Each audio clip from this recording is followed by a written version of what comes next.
ಎಲ್ರಿಗೂ ನಮಸ್ಕಾರ. ಮತ್ತೊಮ್ಮೆ ಸ್ವಾಗತ ನನ್ನ ಚಾನಲ್ಗೆ. ಇದಕ್ಕಿಂತ ಮುಂಚೆ ನಂದು ಕ್ಯಾಂಪರ್ ವ್ಯಾನ್ ಸೆಟಪ್ದು ನಾನು ವಿಡಿಯೋ ಮಾಡಿದ್ದೆ. ಅದಕ್ಕೆ ತುಂಬ ಪ್ರೀತಿ ಸಿಕ್ಕಿದೆ ನಿಮ್ಮ ಕಡೆಯಿಂದ. ತುಂಬ ಜನ ನೋಡಿದ್ದೀರಾ, ತುಂಬ ವ್ಯೂಸ್ ಬಂದಿದೆ, ಅದಕ್ಕೆ ತುಂಬ ಖುಷಿ ಆಯಿತು. ಸೊ ತುಂಬ ಜನ ಕಮೆಂಟ್ ಮಾಡಿದ್ದೀರಾ ಅದು ಹೇಗೆ ಸೆಟಪ್ ಮಾಡಿದ್ದೀವಿ ಅಂತ ಹೇಳೋ ವಿಡಿಯೋ ಮಾಡಿ ಅಂತ ಹೇಳಿ. ಅದಕ್ಕಾಗಿ ಈ ವಿಡಿಯೋ ಮಾಡ್ತಾ ಇದ್ದೀನಿ, ಬನ್ನಿ ತೋರಿಸ್ತೀನಿ. ನಾನು ಈ ಸೆಟಪ್ಪನ್ನು ನೋಡಿ, ನೀವು ನೋಡ್ತಾ ಇದ್ದೀರಾ 3 ಪಾರ್ಟ್ಸ್ ಆಗಿ ಡಿವೈಡ್ ಮಾಡಿದ್ದೀನಿ. ಫಸ್ಟ್ ಈಗ ಇಲ್ಲಿ ನೋಡ್ತಾ ಇದ್ದೀರಲ್ಲ, ಇದೊಂದು ದೊಡ್ಡ ಬಾಕ್ಸ್. ನಾನು ಇದನ್ನು ಕಿಚನ್ ಏರಿಯಾಗೆ ಸೆಟಪ್ ಮಾಡಿದ್ದೀನಿ, ಡಿವೈಡ್ ಮಾಡಿದ್ದೀನಿ.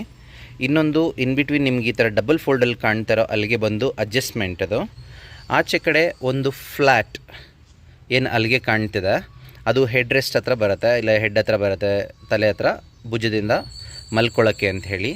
ಸೊ ಮುಂದೆ ನಾನು ಡ್ರೈವ್ ಮಾಡ್ತಾ ಇರುವಾಗ ಇದು ನಾರ್ಮಲಾಗಿ ಹೀಗೆ ಇರುತ್ತೆ. ಇಲ್ಲಿ ನಾನು ಬೇಕಾದರೆ ಲಗೇಜ್ ಇಟ್ಕೊಳ್ಬೋದು, ಇಲ್ಲ ಅಂತ ಹೇಳಿದ್ರೆ ಏನು ಸ್ಲೀಪಿಂಗ್ ಇರುತ್ತೆ, ಪಿಲ್ಲೋ, ಬೆಡ್ಶೀಟ್, ಹಾಸಿಗೆ ಆ ಥರ ಇಟ್ಕೊಳ್ಬೋದು. ಇಲ್ಲೆಲ್ಲ ನನಗೆ ಲಗೇಜ್ ಬ್ಯಾಗ್ ಇಲ್ಲ ಅಂತ ಹೇಳಿದ್ರೆ ಎಕ್ವಿಪ್ಮೆಂಟ್ ಬ್ಯಾಗ್ಸ್ ಬರುತ್ತೆ, ಲ್ಯಾಪ್ಟಾಪು, ಪಕ್ಕದಲ್ಲಿ ಒಂದು ಟ್ರೇ ಇದೆ, ಅದು ನಾನು ತೋರಿಸ್ತೀನಿ. ನಾನು ಎಕ್ವಿಪ್ಮೆಂಟ್ ಏನೇನೆಲ್ಲ ಯೂಸ್ ಮಾಡ್ತೀನಿ ಅಂತ ನಾವು ವೀಡಿಯೋದಲ್ಲಿ. ಸೊ ನಾನು ಇವಾಗ ಇದನ್ನು ಸೆಟಪ್ ಮಾಡ್ತೀನಿ, ಹೇಗೆ ತೋರಿಸ್ತೀನಿ. ಬಟ್ ನಾನು ಪರ್ಪಸ್ಲಿ ಇದನ್ನೇ ಮಾಡಿದ್ದೀನಿ. ಏನಕ್ಕೆ ಅಂತ ಹೇಳಿದ್ರೆ ನನಗೆ ಮಲ್ಕೊಳ್ಳುವಾಗ ಮತ್ತು ಡ್ರೈವ್ ಮಾಡುವಾಗ ಇದು ಅಳ್ಳಾಡಬಾರ್ದು. ಸೊ ಇದು ಬಂದು 3.5 ಇಂಚು 4 ಇಂಚಿದೆ. ಸೊ ಇದೇನಾಗಿದೆ, ನಾನು ಹಿಂಗೆ ಸೆಟಪ್ ಮಾಡಿರೋದು ಎಲ್ಬೋ ಶೇಪಲ್ಲಿ. ನಾನು ಇದನ್ನು ಬೆಂಡ್ ಮಾಡಿ ವೆಲ್ಡ್ ಮಾಡಿಸಿ ಇಟ್ಟಿರುವಂಥದ್ದು. ಫಿಕ್ಸ್ ಅಲ್ಲ, ನೋಡಿ ಇಲ್ಲಿ ನೋಡ್ಬೋದು ನೀವು, ನಟ್ಗಳಿದೆ, ನಟ್ಟು ಬೋಲ್ಟ್ ಇದೆ. ಇದನ್ನು ಟೈಟ್ ಮಾಡ್ಕೊಳ್ಬೋದು, ಬೇಡ ಅಂತ ಅಂದಾಗ ಬಿಚ್ಚಿಡ್ಬೋದು. ಈ ಸೀಟನ್ನು ಬೆಂಡ್ ಮಾಡಿದ್ರೆ ಯಾವುದೇ ಕಾರಣಕ್ಕೂ ಈ ಸೀಟ್ ಮೇಲೆ ನಂದೇನು ಬ್ಯಾಕ್ ಸೀಟ್ ಇದೆ ಅದ್ರ ಮೇಲೆ ಪ್ರೆಷರ್ ಬೀಳಬಾರ್ದು, ಗ್ಯಾಪ್ ಇರಲಿ. ಮತ್ತು ಇದು ಕೂಡ ನಾನು ಯಾವಾಗಲೂ ಲಾಂಗ್ ಟ್ರಿಪ್ ಮಾಡಿದ್ರೆ ಈ ಸೀಟ್ ತೆಗೆದ್ರೆ ತುಂಬ ಸ್ಟೋರೇಜ್ ಸಿಗುತ್ತೆ. ಬಟ್ ಮಿನಿಮಮ್ ಸ್ಟೋರೇಜ್ ಸಿಗಲೇಬೇಕು, ಮತ್ತು ಇದ್ರ ಮೇಲೆ ಯಾವುದೇ ಥರದ್ದು ಪ್ರೆಷರ್ ಬೀಳಬಾರ್ದು ಮತ್ತು ಇದೆಲ್ಲ ಹರ್ಕೊಳ್ಬಾರ್ದು ಅಂತ ಹೇಳಿಬಿಟ್ಟು ನಾನು ಇದನ್ನು ಗ್ಯಾಪ್ ಬಿಡಿಸಿ ಆ ಹೈಟಿಗೆ ಇದು ಮಾಡಿದ್ದೀನಿ.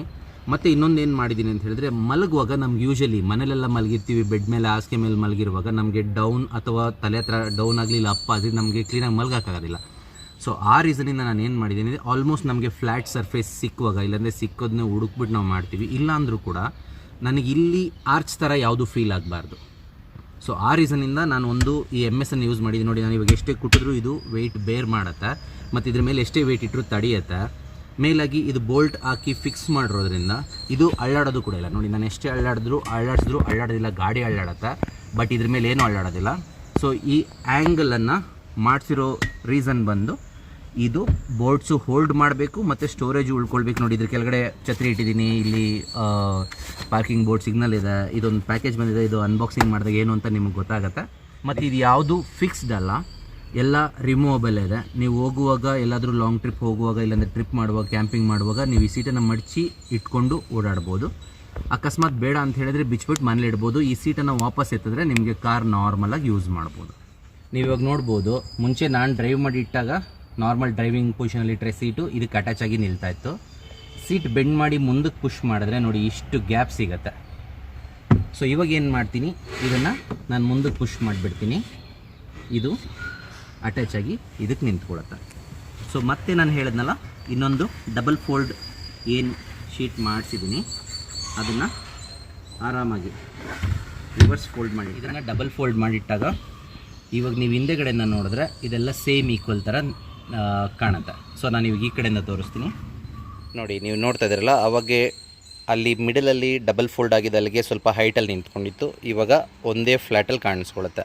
ಸೊ ನಾನು ಮೇನ್ ರೀಸನ್ ಅಂತ ಹೇಳಿದ್ದು, ನಿಮ್ಗೆ ನೋಡಿ ಇಲ್ಲಿಂದ ನೋಡ್ಬೋದು, ಅವಾಗೆ ಹೇಳಿದ್ನಲ್ವಾ, ನಿಮಗೆಲ್ಲೂ ಆರ್ಚ್ ಥರ ಕಾಣಬಾರ್ದು, ಸ್ಟ್ರೈಟ್ ಒಂದೇ ಫ್ಲ್ಯಾಟ್ ಥರ ಕಾಣಿಸಿದ್ರೆ ನಿಮ್ಮ ಸರ್ಫೇಸು ಯಾವಾಗಲೂ ಅಂದರೆ ನೀವು ನೇಚರಲ್ಲಿ ಹೋದಾಗ, ಇಲ್ಲಾಂದರೆ ಔಟಿಂಗ್ ಹೋದಾಗ ನಿಮಗೆ ಅನ್ಈವನ್ ಸರ್ಫೇಸ್ ಟೆರೇನ್ ಅಂತ ಹೇಳ್ತಾರೆ, ಅಲ್ಲೆಲ್ಲ ನಿಮ್ಗೆ ಯಾವಾಗಲೂ ಸಮ ಸಿಗುತ್ತೆ ಅಂತಲೇ ಇಲ್ಲ. ಸಮ ಸಿಕ್ಕಿಲ್ಲ ಅಂತ ಹೇಳಿದ್ರು ಕೂಡ ನಿಮ್ಮ ಗಾಡಿ ಒಳಗಡೆ ಮಲಗೋದಕ್ಕೆ ನಿಮ್ಗೆ ಯಾವಾಗಲೂ ಈಕ್ವಲಾಗಿ ಇರಬೇಕು. ಆ ಥರ ಇದ್ದರೆ ಮಲ್ಕೊಳ್ಳೋದು ಕಂಫರ್ಟ್ ಅಂತ ನನ್ನ ಭಾವನೆ. ಸೊ ಹಾಗಾಗಿ ಇವಾಗ ಇದ್ರ ಮೇಲೆ ಮುಂದೆಗಡೆ ಬೆಡ್ಶೀಟ್ ಇಟ್ಟಿದ್ದೀನಿ, ಬೆಡ್ಶೀಟ್ ಇಟ್ಕೊಂಡೆ ಸೆಟ್ ಮಾಡ್ತೀನಿ. ಅಲ್ಲಿವರೆಗೂ ನೀವು ಇದನ್ನೆಲ್ಲ ಹೇಗೆ ಮಾಡಿದ್ವಿ, ಏನು ಕಾರ್ಪೆಂಟರ್ ವರ್ಕ್ ಆಯಿತು, ಏನೆಲ್ಲ ನಾನು DIY ಮಾಡಿದ್ದೀನಿ ಅಂತ ನೋಡ್ಕೊಂಬನ್ನಿ. ನಾನು ಅಷ್ಟರಲ್ಲಿ ಇದರ ಮೇಲೆ ಬೆಡ್ಶೀಟ್ ಹಾಸಿ ನಿಮಗೆ ಪಿಲೋ ಎಲ್ಲ ಇಟ್ಟು ಕ್ಲೀನಾಗಿ ಸ್ಲೀಪಿಂಗ್ ಸೆಟಪ್ ತೋರಿಸ್ತೀನಿ.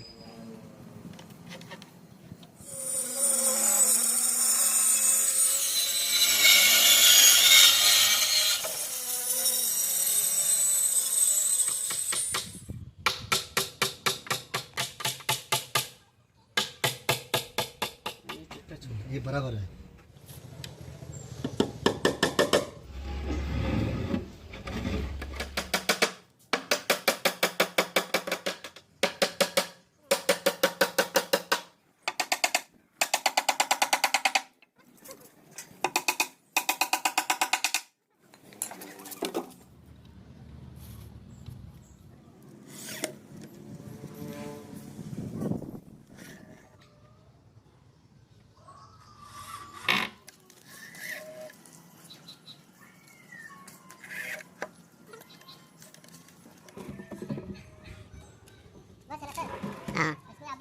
ओके, अभी वो उठाएगा,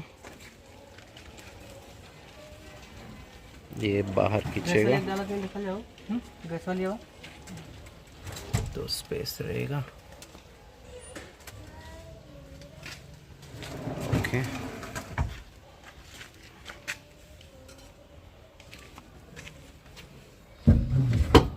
इसमें गैस भी रखेंगे। पक्का आ रहा है सर, आ रहा ना? Yes, 1 inch 1.5 inch lump sum gap है, उतना तो चलेगा आराम से, ये भी चल जाएगा। तो अभी वहाँ पे कुछ भी चाहिए तो रख सकते हैं। इसको ऐसा पकड़ के निकाल भी सकते हैं। हाँ, ऐसे पकड़ के कुछ भी निकालना है तो निकाल लेंगे, तो बाद में बंद।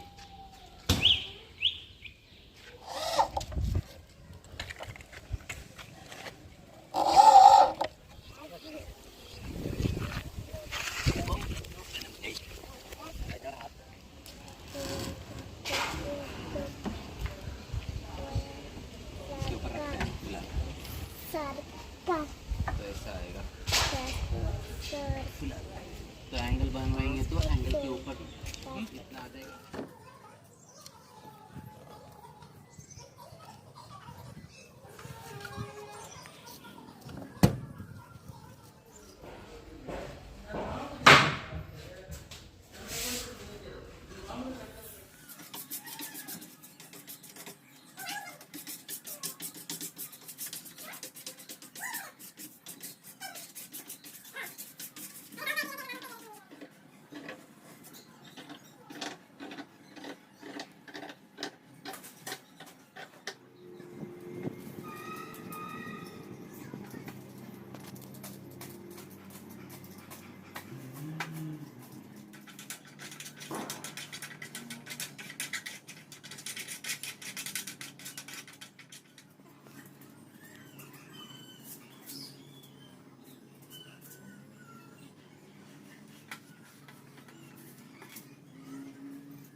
ನೋಡಿ, ಬೆಡ್ಶೀಟ್ ಹಾಕಿದ್ದಾಯಿತು. ಇವಾಗ ಇದ್ರ ಮೇಲೆ ಪಿಲ್ಲೋ ಇಟ್ಟರೆ ಆರಾಮಾಗಿ ಮಲ್ಕೊಳ್ಳೋಕ್ಕೆ. ನನ್ನ ಹತ್ರ 2 ಏರ್ ಪಿಲ್ಲೋ ಇದೆ, ನಾನು ತೋರಿಸ್ತೀನಿ. ಮತ್ತು ಗಾಡಿಲೇ ಬಂದಿರೋದು ಒಂದು ವೆಲ್ವೆಟ್ ಕುಷನ್ ಥರದ್ದು 2 ಕೈಗಾರದೆ ರೆನಾಲ್ಟದೇ ದಿಮ್ ಥರ ಕೊಟ್ಟಿದ್ದಾರೆ. ಅದು ಕುಷನ್ ಥರ ಇಟ್ಕೊತಾರಲ್ಲ ಹಿಂದೆ ಡಿಸ್ಪ್ಲೇಗೆ. ಯಾವಾಗಲೂ ಕೆಲವು ಕಾರಲ್ಲಿ ನೋಡ್ತೀವಿ ಹಿಂದೆ ಡಿಕ್ಕಿಯಿಂದ ಕಾಣಿಸುತ್ತೆ, ಈ ಡಿಕ್ಕಿ ಬೋರ್ಡ್ ಮೇಲೆ ಇಟ್ಟಿರ್ತಾರೆ. ಸೊ ಡಿಸ್ಪ್ಲೇಗೋಸ್ಕರ ಬ್ರ್ಯಾಂಡ್ ಪ್ರಮೋಷನ್ ಅದಿದೆ, ಅದನ್ನು ಯೂಸ್ ಮಾಡ್ಕೊತೀನಿ ನಾನು. ಸೆಪ್ರೇಟಾಗೇನು ಸೆಪ್ರೇಟ್ ಪಿಲ್ಲೋ ತೊಗೊಂಡಿಲ್ಲ, ಅದು ಇವಾಗ ಇಡ್ತೀನಿ.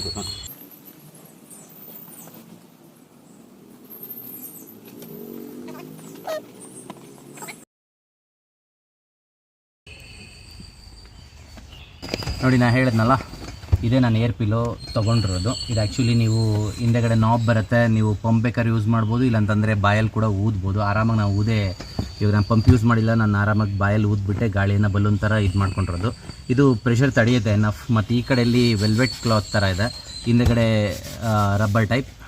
ಸೊ ನಿಮಗೆ ಚಳಿಗಾಲದಲ್ಲೂ ಕೂಡ ಏನು ನಿಮಗೆ ಇದು ಬೇಕಂತಿಲ್ಲ, ಇದು ಬೆಚ್ಚಿ ಕೊಡುತ್ತೆ. ಸೊ 2 ಪಿಲ್ಲೋ ಇದೆ, ನಾನು 2 ಪಿಲ್ಲೋ ಇಟ್ಕೊಂಡಿದ್ದೀನಿ. ಏನಂದರೆ ನನಗೆ ಸ್ವಲ್ಪ ಹೈಟಲ್ಲಿ ಬೇಕು ಪಿಲ್ಲೋ. ನಾನು ಒಬ್ಬನೇ ಹೋದರೂ ಆಗುತ್ತೆ, ಇಲ್ಲ ಯಾರನ್ನ ಇನ್ನೊಬ್ರು ಫ್ರೆಂಡ್ ಜೊತೆಲಿ ಬಂದು ನನ್ನ ಜೊತೆ ಸ್ಟೇ ಮಾಡ್ತೀನಿ ಅಂತ ಹೇಳಿದ್ರೆ ಆರಾಮಾಗಿ ಅವ್ರಿಗೂ ಇನ್ನೊಂದು ಪಿಲ್ಲೋ ಆಗುತ್ತೆ.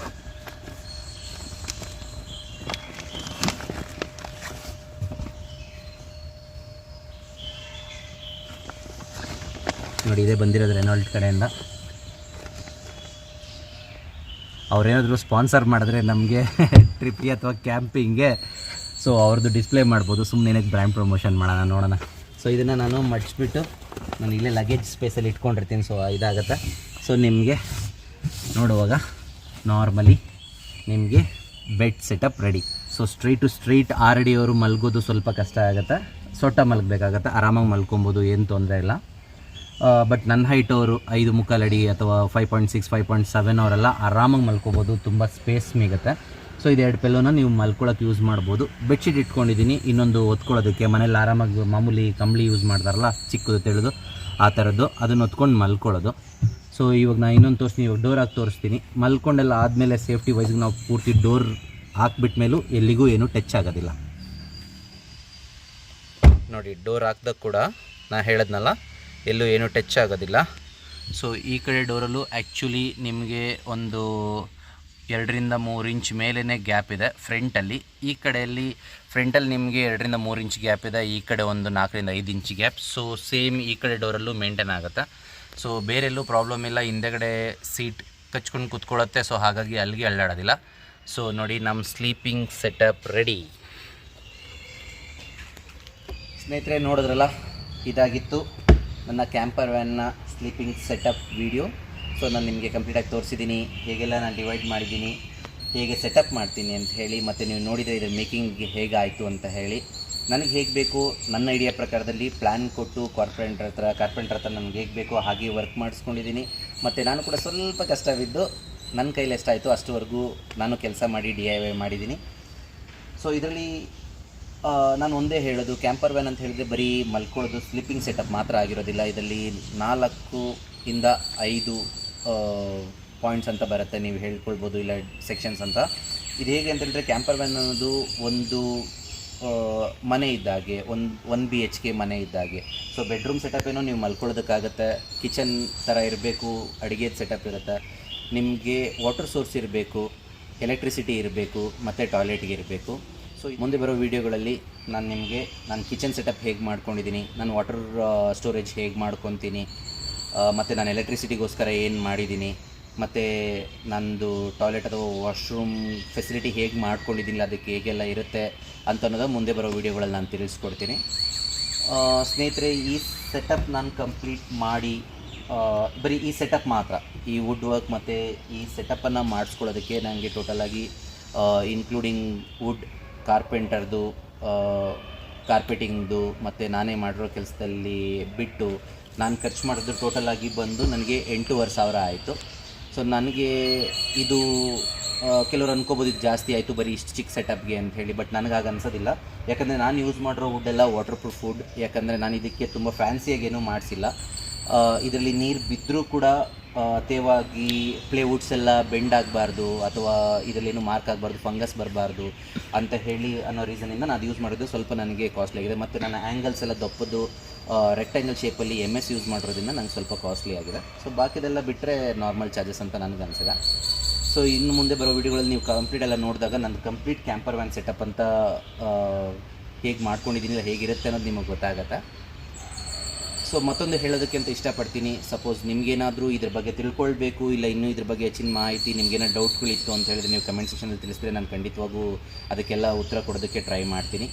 ಮತ್ತೊಂದು ಏನು ಹೇಳ್ತೀನಿ ಅಂತ ಹೇಳಿದ್ರೆ, ನನಗಿರೋ ಎಕ್ಸ್ಪೀರಿಯೆನ್ಸಲ್ಲಿ ನಾನು ಮಾಡಿದ್ದೀನಿ, ತುಂಬ ಜನ ಮೀಟ್ ಮಾಡಿದ್ದೀನಿ, ತುಂಬ ಇನ್ಫಾರ್ಮೇಷನ್ ತಿಳ್ಕೊಂಡಿದ್ದೀನಿ, ಮತ್ತು ನಾನು ನನ್ನ ಸ್ವಂತ ಇದರಿಂದ ಮಾಡಿದ್ದೀನಿ. ಸೊ ನಿಮಗೇನಾದರೂ ಈ ಥರ ಸೆಟಪ್ ಬಗ್ಗೆ ತಿಳ್ಕೊಳ್ಬೇಕು, ಇಲ್ಲ ಮಾಡಿಸ್ಕೊಳ್ಬೇಕು ಅಂತ ಹೇಳಿದ್ರು ಕೂಡ ನಾನು ಹೆಲ್ಪ್ ಮಾಡ್ಬೋದು, ಇಲ್ಲ ನಿಮಗೆ ಆ ಸೆಟಪ್ಪನ್ನು ಮಾಡ್ಕೊಳ್ಳೋದಕ್ಕೆ ನಾನು ರೆಡಿ ಇದ್ದೀನಿ. ಸೊ ಆ ಥರ ಮಾಡ್ಕೊಡ್ಬೋದು. ಅದಕ್ಕೆ ನೀವು ನನ್ನ ಇಮೇಲ್ ID ನಾನು ಕೊಡ್ತೀನಿ ಇಲ್ಲಿ, ಅಂದರೆ ಡಿಸ್ಕ್ರಿಪ್ಷನಲ್ಲಿ ಇರುತ್ತೆ, ನೀವು ಅದಕ್ಕೆ ಕಾಂಟ್ಯಾಕ್ಟ್ ಮಾಡಿದ್ರೆ ಇಲ್ಲ ಮೇಲ್ ಮಾಡಿದ್ರೆ ಸೊ ನಾನು ನಿಮಗೆ ಉತ್ತರ ಕೊಡ್ತೀನಿ. ಸ್ನೇಹಿತರೆ, ಮತ್ತೊಂದು ವಿಷಯ ಹೇಳೋದಕ್ಕೆ ಇಷ್ಟಪಡ್ತೀನಿ. ಇದು ನನ್ನ ಪ್ರಕಾರದಲ್ಲಿ ನನಗೆ ತುಂಬ ಹೆಮ್ಮೆ ಆಗುತ್ತೆ. ಕನ್ನಡದ ಮೊಟ್ಟ ಮೊದಲ ಕ್ಯಾಂಪರ್ ವ್ಯಾನ್ ಬ್ಲಾಗರ್ ಅಂತ ಹೇಳ್ಕೊಳ್ಳೋದಕ್ಕೆ ಇಷ್ಟಪಡ್ತೀನಿ. ಯಾಕೆ ಅಂತ ಹೇಳಿದ್ರೆ ಇವಾಗ ನಾನು ತುಂಬ ವೀಡಿಯೋಸ್ ನೋಡಿದ್ದೀನಿ, ನಾನು ಕನ್ನಡ ವೀಡಿಯೋಸ್ ಜಾಸ್ತಿ ನೋಡ್ತಾ ಇರ್ತೀನಿ ಯೂಟ್ಯೂಬಲ್ಲಿ. ಟ್ರಾವೆಲ್ ಟ್ರೆಕ್ಕರ್ ಅನ್ನೋರು ಒಂದು ಅವ್ರದ್ದು ಝೈಲೋ ಅಥವಾ ಸ್ಕಾರ್ಪಿಯನ್ ಕಾರ್ ಥರದಲ್ಲಿ ಅವರು ಸ್ಲೀಪಿಂಗ್ ಸೆಟಪ್ ಮಾತ್ರ ಮಾಡ್ಕೊಂಡಿದ್ರು. ಬಟ್ ಹೊರಗಡೆ ವೈಲ್ಡಲ್ಲಿ ಕ್ಯಾಂಪಿಂಗ್ ಮಾಡಿದ್ದಾರೆ. ಮತ್ತು ನಮ್ಮ ಕ್ಯಾಂಪಿಂಗ್ ಕನ್ನಡಿಗ ಅಂತ ಅನ್ನೋ ಚಾನಲ್ ಕೂಡ ಅವರು ಕೂಡ ಕಾರಲ್ಲಿ ಸೆಟಪನ್ನು ಹಾಕ್ಕೊಂಡು ಹೋಗಿ ಅಲ್ಲಿ ಟೆಂಟ್ ಕ್ಯಾಂಪಿಂಗ್ ಮಾಡಿದ್ದಾರೆ. ಬಟ್ ಕ್ಯಾಂಪರ್ ವ್ಯಾನ್ ಅಂದರೆ ಸಮ್ ರಿಕ್ವೈರ್ಮೆಂಟ್ ಅಥವಾ ಪ್ಯಾರಾಮೀಟರ್ಸ್ ಅಥವಾ ಇಲ್ಲ ಅದಕ್ಕೆ ಆದಂಥ ಒಂದು ನೆಸೆಸಿಟೀಸ್ ಅಂತಿದೆ, ಅದನ್ನು ಮಾಡಿಕೊಂಡ್ರೆ ಕ್ಯಾಂಪರ್ ವ್ಯಾನ್ ಆಗುತ್ತೆ. ಸೊ ಆ ಕನ್ನಡದಲ್ಲಿ ಮೊಟ್ಟ ಮೊದಲ ಬಾರಿಗೆ ಕಂಪ್ಲೀಟ್ ಕ್ಯಾಂಪರ್ ವ್ಯಾನ್ ಸೆಟಪ್ ಮಾಡಿರೋದು ಅಂತ ನಾನೇ ಅಂತ ಅಂದ್ಕೊಂಡಿದ್ದೀನಿ. ನಾನು ಯೂಟ್ಯೂಬಲ್ಲಾಗಲಿ ಗೂಗಲಲ್ಲಿ ಸರ್ಚ್ ಮಾಡಿದಾಗ ಕನ್ನಡದಲ್ಲಿ ಯಾರೂ ಸಿಕ್ಕಿಲ್ಲ. Tent camping, wild camping, nature camping ಅವರೆಲ್ಲ ತುಂಬ ಜನ ಮಾಡ್ತಿದ್ದಾರೆ. ಸೊ ಹಾಗಾಗಿ ನಾನು ಅಂದ್ಕೊತಾ ಇದ್ದೀನಿ ಕನ್ನಡದಲ್ಲಿ ಮೊಟ್ಟ ಮೊದಲ ಬಾರಿಗೆ ಕ್ಯಾಂಪರ್ ವ್ಯಾನ್ ಬ್ಲಾಗರ್ ಅಂತ ನಾನು ಅಂದ್ಕೊಳ್ಬೋದು ಅಂತ. ದಯವಿಟ್ಟು ಇದನ್ನು ಕೂಡ ನೀವು ಯಾರಾದರೂ ನೋಡಿದರೆ, ಯೂಟ್ಯೂಬಲ್ಲಿ ವೀಡಿಯೋಸ್ ನೋಡಿದರೆ ಅಥವಾ ಗೊತ್ತಿದ್ದರೆ ದಯವಿಟ್ಟು ಕಮೆಂಟ್ ಮಾಡಿ, ನನಗೂ ಗೊತ್ತಾಗುತ್ತೆ. ಸೊ ನನಗೂ ತಿಳ್ಕೊಳ್ಳೋದು ತುಂಬ ಖುಷಿ ಆಗುತ್ತೆ. ಸೊ ಇಲ್ಲಿಗೆ ಈ ವಿಡಿಯೋನ ಮುಗಿಸೋಣ. ಸೊ ಈ ವಿಡಿಯೋ ನಿಮ್ಗೆ ಇಷ್ಟ ಆಗಿದೆ ಅಂತ ಹೇಳಿ ಭಾವಿಸ್ತಾ, ದಯವಿಟ್ಟು ಲೈಕ್ ಮಾಡಿ, ಶೇರ್ ಮಾಡಿ, ಕಮೆಂಟ್ ಮಾಡಿ, ಸಬ್ಸ್ಕ್ರೈಬ್ ಮಾಡೋದನ್ನು ಮರಿಬೇಡಿ. ಮತ್ತೊಂದು ವಿಡಿಯೋದಲ್ಲಿ ಸಿಗೋಣ.